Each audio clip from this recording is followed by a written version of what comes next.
You know that feeling, right? When things just seem to fall apart. Oh, yeah. Like a mug slips, breaks, milk spills. That neat pile of papers on your desk just, well, descends into chaos over time. Happens to the best of us. It's almost a universal constant. Exactly. And it feels so natural, this slide from order into, well, disorder. But it's actually more than a feeling. It's rooted in one of the biggest laws in physics. The second law of thermodynamics. Right. It basically says that entropy, you can think of it as disorder, or maybe how spread out information is generally increases in isolated systems. And that's what gives us our sense that time only flows one way, downward. It's one of the most solid principles we have.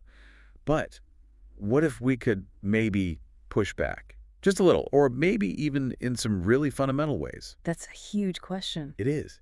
And that brings us to today's deep dive. We're looking at a really fascinating framework. It's proposed by Mr. Shahryar Ghiasi in a paper called Quantum-Controlled Entropy Reversal, a novel framework. Yeah, it's quite something. So the idea isn't to break the second law overall that still holds, but this framework suggests we might be able to control entropy locally at the quantum level. Which really rethinks the limits of thermodynamics, doesn't it? Completely. And what's really key here, I think, is the shift in how we even think about entropy.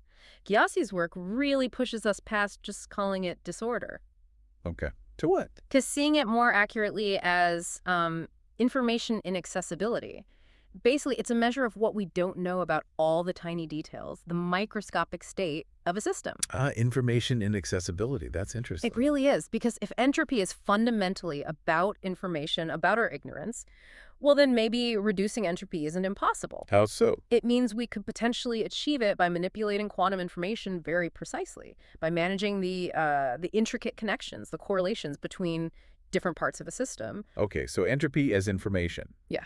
Information we can maybe manage using quantum mechanics? That's the core idea. That's the conceptual leap, yeah. So our mission for this deep dive, then, is to explore how this framework, they call it Quantum-Controlled Entropy Defect, or QCED, aims to actually do this. Yeah. To achieve localized entropy reduction. We need to get into its main ideas, what you might call its core pillars. Right, the foundations. And then look at the applications, which sound pretty mind-bending. Things like quantum computing, even the arrow of time itself. It's ambitious stuff. It feels like it really elevates information, doesn't it? From just being like a description of a system to being something physical, something active, something that can, well, push things around thermodynamically. Absolutely. Information gets agency, it becomes a physical player, and that conceptual shift, that's what underpins everything in QCED. Okay. So to really see how it works, how this localized entropy reduction could happen, we need to unpack those pillars you mentioned. Let's do it. What's the first pillar? The first one is all about quantum correlation management. Okay.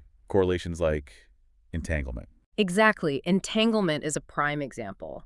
Think of these quantum connections between particles as like a hidden resource, a kind of stored potential. Right. Normally things get disordered and these connections just spread out, get lost in the noise. Precisely. They diffuse into the environment, become inaccessible. But QCED says, wait, what if we actively manage them? Manage them how? We could potentially harvest them, store them, even redirect them where we want them to go.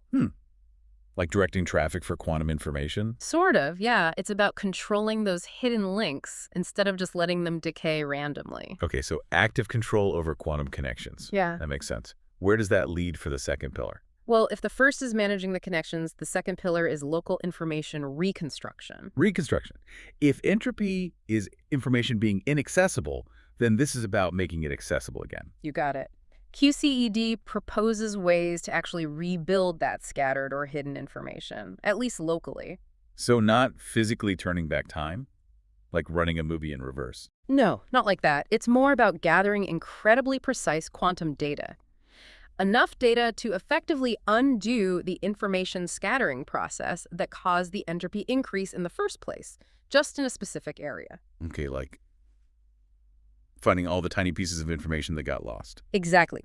Imagine knowing precisely where every single molecule went when that milk spilled and having the ability to guide them back. That's the kind of information control we're talking about, but at the quantum level. That sounds incredibly difficult. Oh, it is highly non-trivial, but theoretically possible within this framework. Okay, so pillar 1, manage correlations. Pillar 2, reconstruct lost information locally. What's pillar number 3? Pillar 3 is targeted energy dissipation management. Ah, the energy cost. Because usually doing anything costs energy, dissipates heat, and increases entropy, right? That's the standard picture. That's the standard picture. But QCED aims for much finer control. Instead of just letting heat and entropy spread out everywhere, the idea is to confine it. All right. Or redirect the dissipation, the energy loss, to very specific places, designated sinks. So you choose where the entropy increase happens. Essentially, yes. You manage where and how the unavoidable entropy production occurs very precisely. This allows other areas, the target areas, to stay low entropy or even have their entropy decrease. Okay, like having designated waste disposal sites for entropy. That's one way to think about it. Or like a smart thermal management system, channeling unwanted heat away from sensitive components to somewhere it can be handled or even stored. Right, so it's not eliminating entropy production globally, but controlling its local impact. Precisely. Which brings us to the fourth pillar, the one that ties it all together. Okay, what's that? Autonomous quantum feedback loops. Autonomous, meaning they run themselves. Yes. To achieve all this managing correlations, reconstructing information, targeting dissipation, you need incredibly sophisticated control systems operating at the quantum level. Like tiny quantum robots. Kind of. Think of them as self-correcting mechanisms. They constantly monitor the quantum state of the system. And then they react. Exactly. They apply tiny, targeted adjustments in real time to keep things on track, to maintain that low entropy state or drive the system towards it. Wow.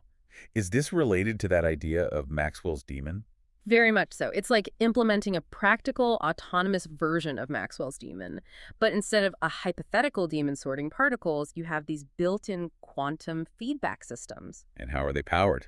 Demons need energy too, right? Right. And here, the framework suggests using those stored quantum correlations we talked about in Pillar 1, things like entanglement batteries, could potentially fuel these feedback operations and allow them to perform work, to sort information. Entanglement batteries. Okay, this is deep. So 4 pillars.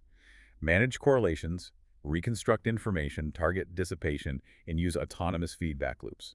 It really does paint a picture of information being an active physical resource. It absolutely does. So if this framework holds up, how does it help with some of the really big old problems in physics, like the paradoxes? Ah, yes, the paradoxes. QCED actually offers some potentially elegant resolutions here. Take Loschmidt's paradox. Remind us of that one. Sure, it's the clash between the fundamental laws of physics, like mechanics, which look the same forwards or backwards in time. Time symmetric. Right. And our everyday experience, where time very clearly moves in one direction. You know, eggs break, they don't unbreak. The macroscopic arrow of time. Exactly. QCED tackles this by saying that this irreversibility we see isn't necessarily baked into the fundamental laws themselves. So where does it come from? It emerges primarily from that information scattering we discussed. Information about the detailed state gets spread out, becomes inaccessible, effectively lost to us. So it's an information problem, not a fundamental time direction problem. That's the proposal. And crucially, QCED, with its pillars like information reconstruction and correlation management, It offers a way to get that information back. it provides a potential mechanism to actively retrieve or reconstruct that scattered information using those stored correlations as a guide. It's like having the instructions to rewind the information scattering, not time itself. Okay, that's a really different perspective on irreversibility. Mm-hmm. What about other paradoxes? Landauer's principle, maybe? Yes, Landauer's is another big one. That's the one saying erasing information always has an energy cost, right? It generates heat and increases entropy. Correct. The minimum thermodynamic cost of erasing one bit of information.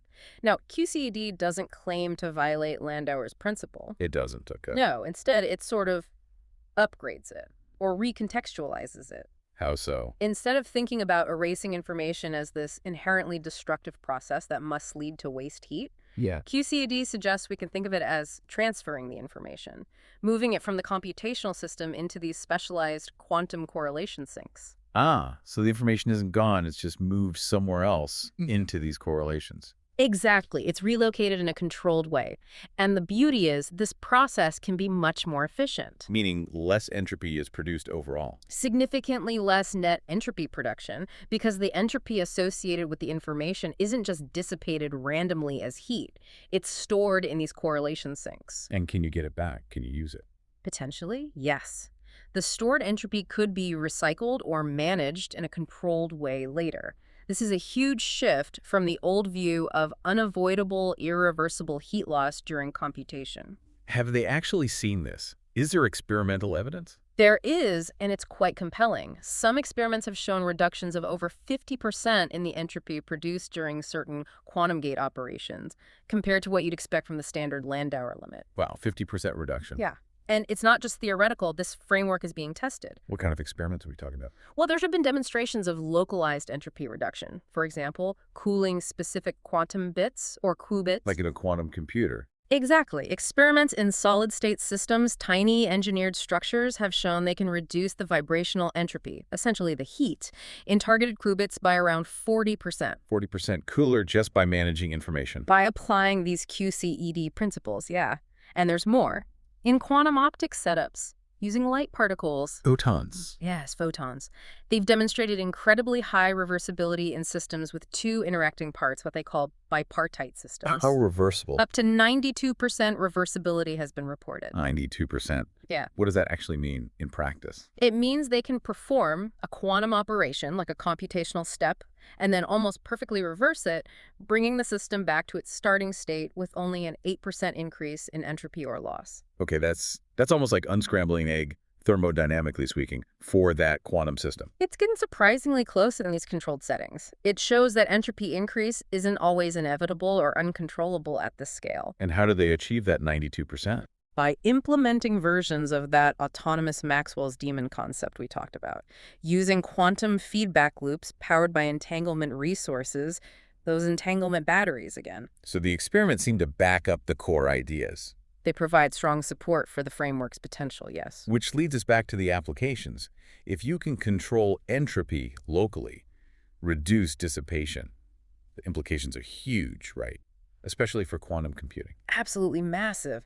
Imagine quantum computers that don't constantly fight against heat and noise decoherence. Dissipationless quantum computing, or close to it. That's the dream. You could have much higher gate fidelities, meaning the operations are more accurate and coherent times that are orders of magnitude longer. So computers that are more powerful, more stable, more reliable. Exactly. It could fundamentally change the roadmap for building large-scale, fault-tolerant quantum computers. And beyond computing, you mentioned the arrow of time earlier. Yes, it even touches on cosmology. QCED offers a potentially testable hypothesis about the universe's arrow of time. The idea is based on initial correlation seeding. Perhaps the very early universe wasn't just low entropy, but also rich in specific quantum correlations. Okay. And what would that imply? It could mean the early universe was, in a sense, more reversible than it is today, that the tendency towards irreversible entropy increase wasn't as strong initially. So the arrow of time might have become sharper over cosmic history. Potentially. And it also suggests that pockets of high order, what you might call negentropic islands, could persist for much longer than we usually think, fueled by these initial correlations. It gives us a new way to think about structure formation and the universe's long-term fate. That is mind-bending. We started with spilling milk and ended up questioning the universe's fate. It connects the microscopic quantum world to the largest scales, doesn't it? It really does.